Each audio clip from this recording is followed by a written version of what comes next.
Well, I would like to say that I've got a great video of a new storage auction that I went to, but I'm still selling off the rest of the merchandise from my last video, the 10 by 10 junk unit. So this video picks up where the last one left off, and we'll go through the process of selling the rest, add up the profit, and also there's a part in here about how to disarm a replica CO2 BB gun.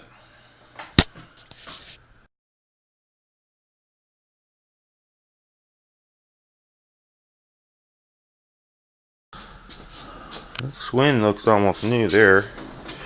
Little rack, gears, that's a nice bike.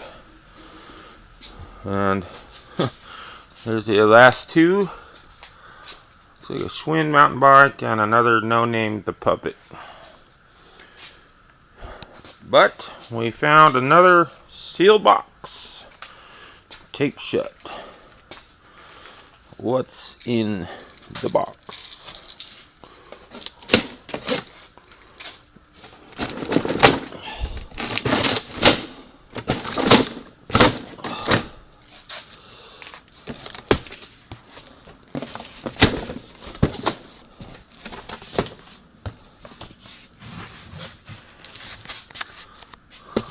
Ray-Ban.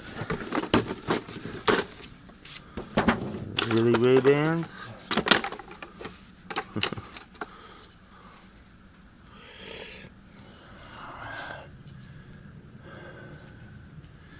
No temples.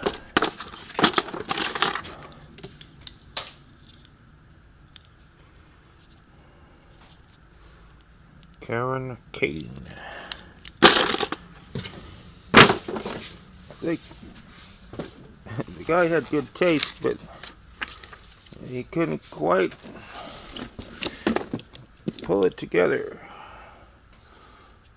Kind of a multi-tool. A box. What's in the box? Well, it's a jewelry box. Anyway. It's in the bottle.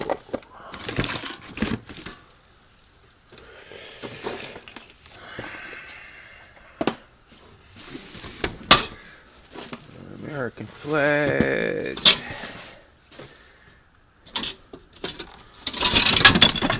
A seashell. A rock salt. Crystal.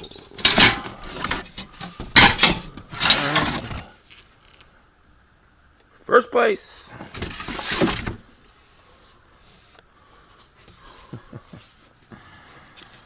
Okay.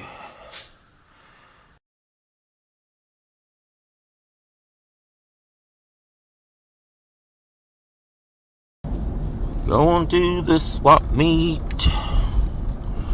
Bring me your money. Bring me your money, money, money, money, money.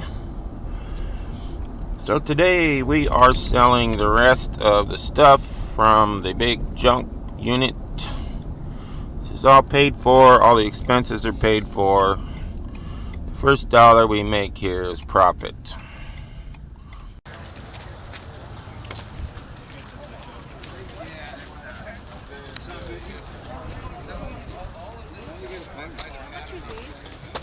$3.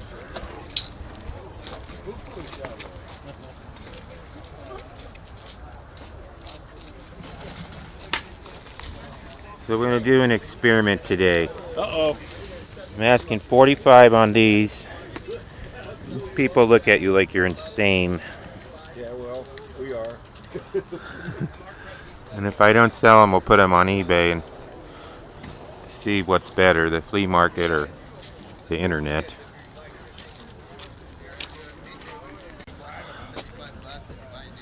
Okay, well, here we are at the end.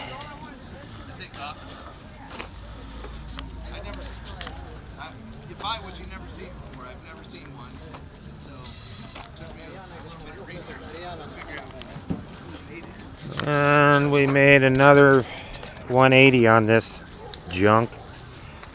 So that's a profit of $150 today. This stuff, low value, junky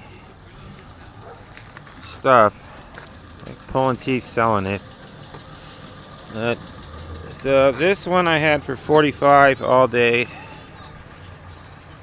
That one's $45. This one is $45. And this one is $45. Some threads on it. So the experiment now is to list them on eBay on auctions. Let's see if we can get more than that online, which is usually the case.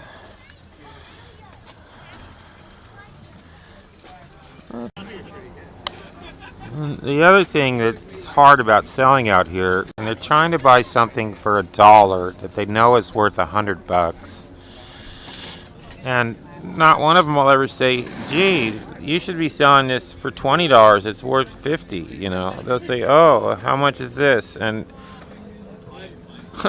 I just saw something over there.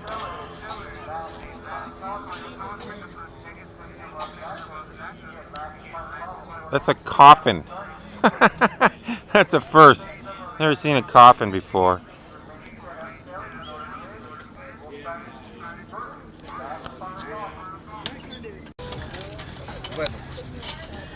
How much for the coffin?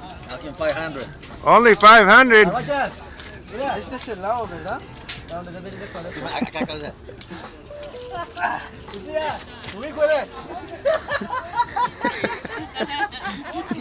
He just looked down at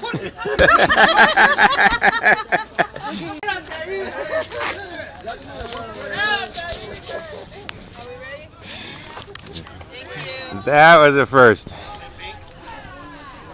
Alright, well here we are a few days later, back from the swap meet, and let's wrap this video up. Well, that was pretty funny when that kid jumped in the coffin, and that was totally unscripted. I went over there and asked the guy for permission to take a picture of it, and right then the kid just jumped in there and everybody just cracked up. So, I put these two things on eBay. This one's listed at $65. This one's listed at $45. Buy it now or best offer. And if somebody buys something at the swap meet, they have a chance to look at it in person. If you list it on eBay, you have to disclose all the little flaws and defects. This has a big stain on the sleeve. It's got a burn mark. This is a paper clip. And they're sitting there with no bids, no offers, unsold. And this unit shows that sometimes people pay money to store junk that has no resale value. A case in point is all these bikes. Here's a couple of beach cruisers that have been spray painted. If you put those in your booth at the swap meet, people will think that you are stealing bikes and walk to the other side of the aisle. Got this ratty beach cruiser, rusty Schwinn mountain bike, seats messed up. This is a neat aluminum beach cruiser, but it's a women's bike, which is hard to sell. These other bikes. So all of those are sitting on Craigslist for $85 for all of them. Nobody's calling. Got these grow lights, found the ballast, hooked them all up. Nothing happened. Don't work. Got a surfboard that's broken in half. That's sitting on Craigslist for $50. I keep checking my phone to see if it's turned on. Nobody's calling on any of this stuff.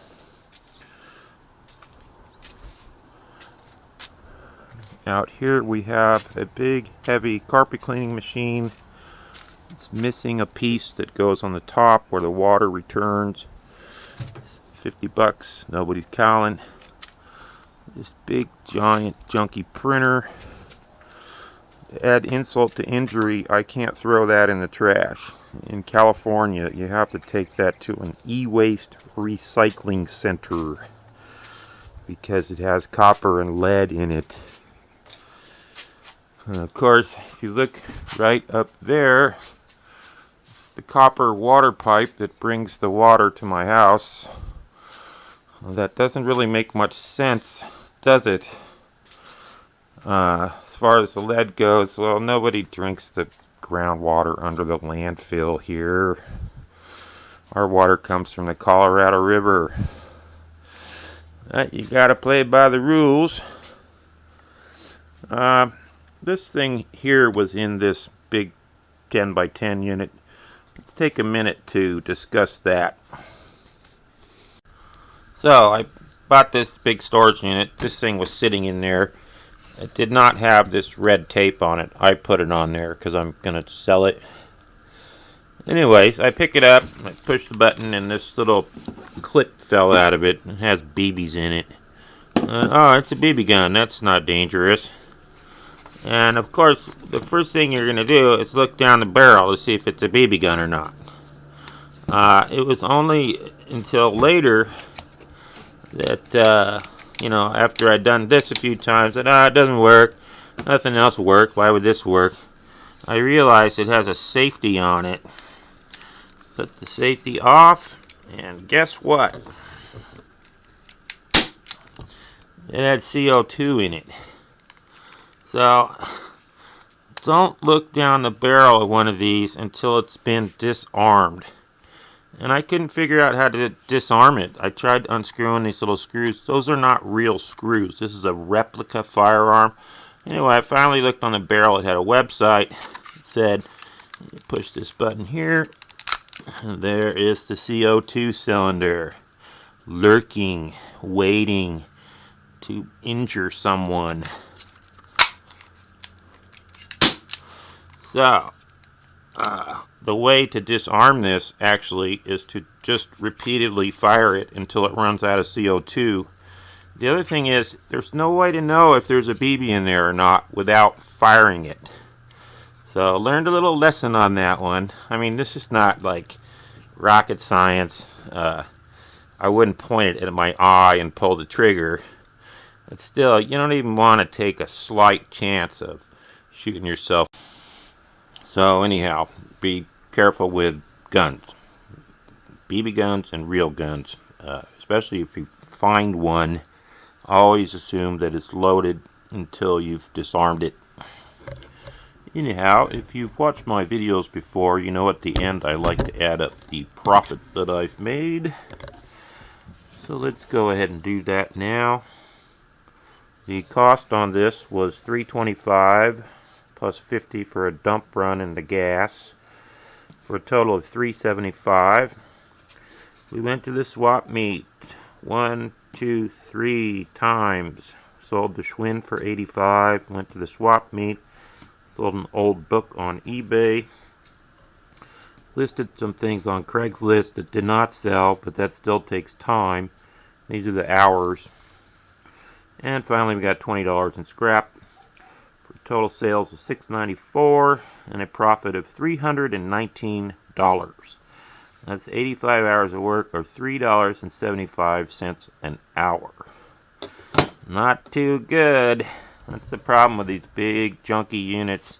They take time. But I think I can sell another $180 out of this fairly easily for a total profit eventually of $500 for almost 100 hours of work, or about $5 an hour. 500 is 500. I had this knife and these coats for $45. If I cut that to $25, they'll sell in the first 5 minutes. And then this thing, I put this red tape on it, so it's sort of legal. So $25, $50, $75, $100, right there. I would like to get $45 out of each of those items, but I already had a guy offer me 30 on this, and all the dealers were looking at those. So I'm just saying, if I were to go to the swap meet, I'm sure I could sell them for 25 each in a heartbeat. But I'm not going to go to the swap meet. I've had enough of that for a while. So we'll let it soak on eBay and let the bikes soak on Craigslist. Maybe we'll get a little bit more out of this. The bikes, if I can't sell them, I'll probably just take the wheels off of them and the seats, sell those, and then scrap the frames. I know that sounds a little wasteful, but hey, if somebody's not going to buy them for 12 bucks each in a lot, nobody's going to buy them, and they take up a lot of room on the truck. And sometimes you just have to cut your losses and move on. And I still have a coin collection here. Beautiful Anthem preamp, mint condition, that didn't work. That's a slow sale on eBay, maybe 50 bucks for parts. These are actually gold-plated connectors. We found gold. So, all in all, I'd say this will end up making me $500 easy. And I won't lay this out on the table and let kids pick it up. If I even sell it at the flea market, that'll be in a case. It'll get sold to a older gun guy. I'm not going to sell it to some punk so they can go rob a liquor store with it. Probably I'll just sell it to a friend, so it's not sitting on the table where kids can pick it up and point it at each other, which is what kids do. This is why you should take the CO2 cylinders out of those before you put them in storage. Anyhow, that's it for this movie. If you would like to learn how to make money at storage auctions, please buy a copy of my book, The Weekend Storage Warrior, available on Amazon.com. And that's it for this movie.